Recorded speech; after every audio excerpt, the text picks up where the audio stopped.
Hello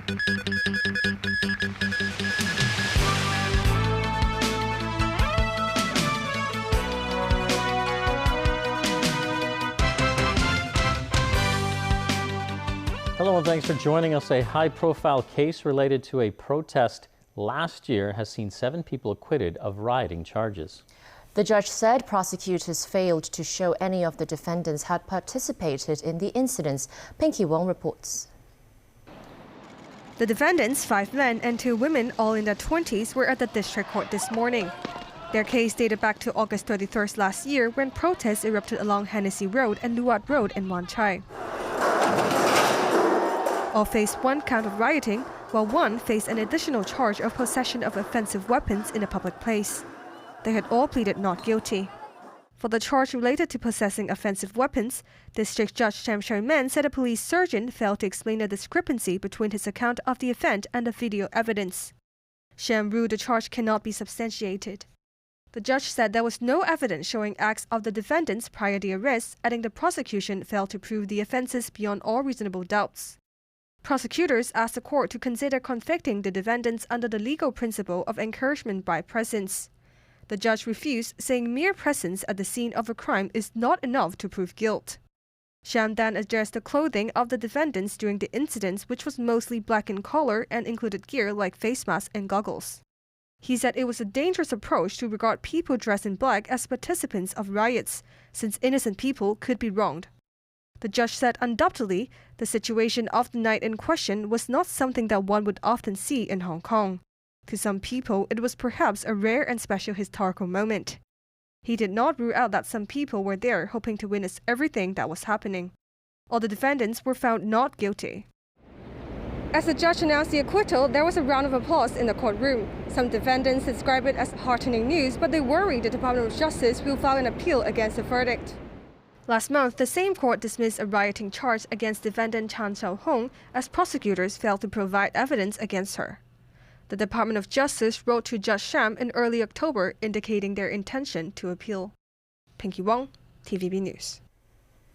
3 new COVID-19 infections were reported in Hong Kong. All are imported cases from Japan, Germany and Pakistan. Meanwhile, an earlier local infection involving a returnee from Shenzhen has put the food and health chief on the defensive over her department's quarantine exemptions. Jackie Lin has that story. The city's first local infection in almost a week was reported yesterday. It involves a 44-year-old man who returned to Hong Kong from Shenzhen without undergoing quarantine earlier this month. He had tested negative at the time. On the radio program today, Food and Health Chief Sophia Chan insisted it was an isolated case. Chan said she believes the man's travel record went beyond the 14-day incubation period and the pandemic situation on the mainland is very stable. She said the case is not relevant to the new quarantine exemption for Hong Kongers living on the mainland, which could begin next month. For the first stage, a quota system would be introduced with those living in Guangdong given priority. Those cross-border travelers could only return to the city via the Shenzhen Bay checkpoint or the Hong Kong-Zhuhai-Macau Bridge. Chan says the exemption scheme could be adjusted depending on the pandemic situation on the mainland and Hong Kong.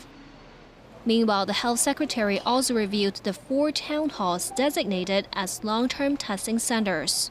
The centers in Quarry Bay, Yau Ma Tei, Sha Tin and Jun Long are expected to go into service in November. Test fees have not been announced yet. Jackie Lin, TVB News. This could be an extra spooky Halloween under the COVID-19 scare. More police officers have been deployed to one of the nightlife hotspots, Lan Kwai Fong, to make sure establishments aren't violating distancing rules. Police set up barriers around 3 p.m. near Wellington Street and D. Aguilar Street. Just before Halloween, the government relaxed the person limit per table from 4 to 6. Hard-hit bar operators are hoping for some frightful good business. One bar owner expects business to rise by about 20% compared to last Halloween, which is impacted by anti-government protests. The government is planning to launch a mobile app that can provide location tracking and COVID-19 infection updates for residents. Users can keep track of their whereabouts by scanning QR codes at public places. Registration requires residents' name and contact information. But authorities say the data will only be stored in a user's phone unless they agree to share it with the CHP.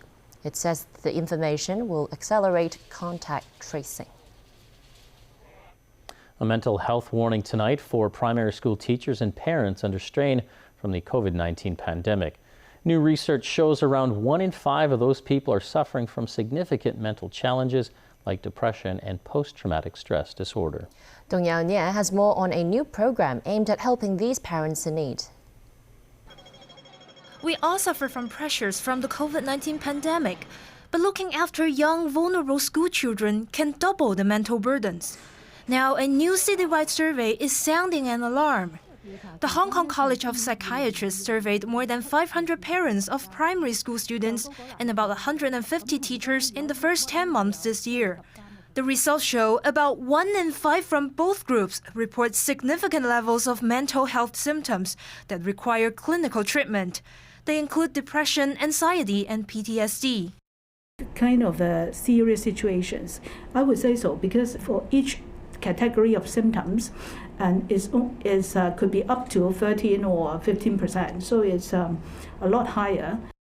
A closer look at the samples found parents under the age of 40 or those without a tertiary education are much more likely to suffer significant mental distress. And those living in the new territories where multiple major local outbreaks have erupted are at a particular risk. For teachers, COVID-related conflicts with colleagues are adding to a range of mental health issues. The first may be the practice of infection control.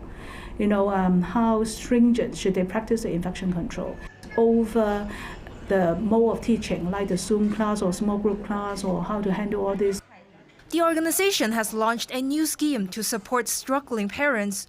The program, scheduled for 6 years, provides systematic mental health assistance for parents of primary school students.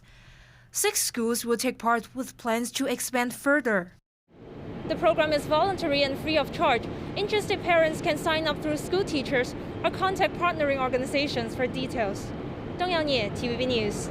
A university graduation ceremony presided over by Thailand's king got underway Friday, despite calls from anti-government activists for students to boycott the occasion. The king or another royal family member traditionally hand out diplomas at university graduations. Friday's venue was Bangkok's Thammasat University. More than 9,000 students are set to graduate this weekend. The institution is viewed as a stronghold of student activist groups seeking to reform Thailand's monarchy and constitution. The movement's leaders have also called for Prime Minister Prayuth Chan-o-cha to resign. There had been posters and props supporting the protest movement at rehearsals of the ceremony. Despite this, King Maha Vajiralongkorn arrived Friday afternoon amid no visible disturbances. Protests have been held throughout Thailand on an almost daily basis over the past month. Some $18 million worth of fish maw from an endangered species has been seized. The discovery came during inspections of air cargo that had been declared as frozen squid shipped from Mexico to Hong Kong. 9 boxes weighing a total of 110 kilograms were found to contain fresh fish maw from the endangered Jatoba species. A 39-year-old man has been arrested. This is the second haul in 5 months involving the same species of fish.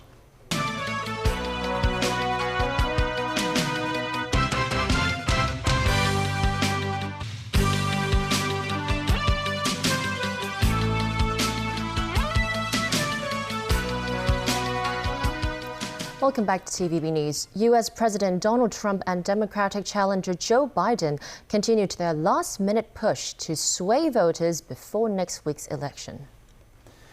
The two campaigned in the U.S. Midwest, looking to gain any edge that'll help them win the presidency.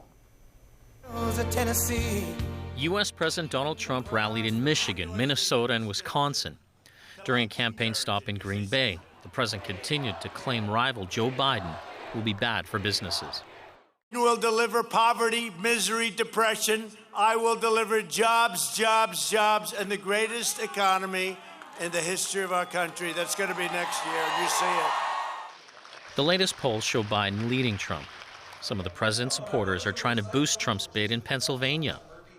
He's just done what he said he was going to do. Draining the swamp. Jobs, money, income, investments. The former vice president was also campaigning in Wisconsin. Biden again slammed Trump for his handling of the coronavirus that has killed more than 230,000 Americans. Donald Trump waved the white flag, surrendered to the virus. But the American people don't give up. We don't give in. Unlike Donald Trump, we're not going to surrender to this virus. We're simply not going to surrender. With the presidential election set for Tuesday, more than 86 million people have voted already. That's almost two-thirds the total from the 2016 election. America's Cybersecurity and Infrastructure Security Agency says there's been nothing alarming to report and no signs of any foreign interference, unlike in 2016. The organization created a virtual hub where thousands of collaborators can share information about election-related attacks.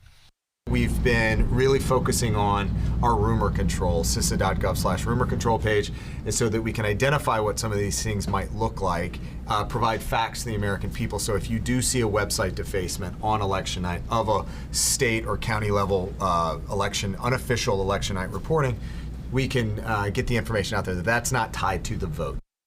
In recent weeks, Trump has falsely asserted voting by mail is rife with problems and made the unrealistic demand all votes be counted election night.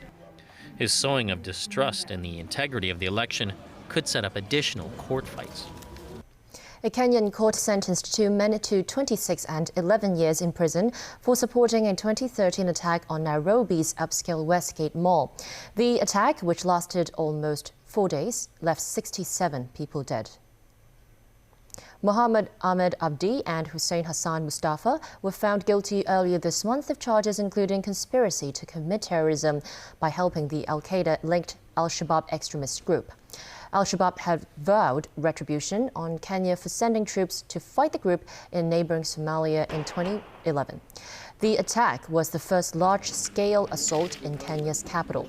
Kenya's police and army were widely criticized for their response to the attack. Thanks to COVID-19, people no longer have to wait for Halloween to wear masks in public. Still, on this 31st day of October, people around the world are determined to celebrate a socially distanced night of fright. In Taipei, these youngsters are dressed up as Oriental zombies, while their mother was a Taoist priest. Hong Kong horror movies buffs will be familiar with those costumes. In California, a haunted house adopted social distancing measures. This attraction is now a drive-through experience, so people can stay safe from COVID-19 inside their vehicles. The most frightening thing is the price. It costs more than 700 Hong Kong dollars per carload. That's the news. Thanks for watching. Bye for now.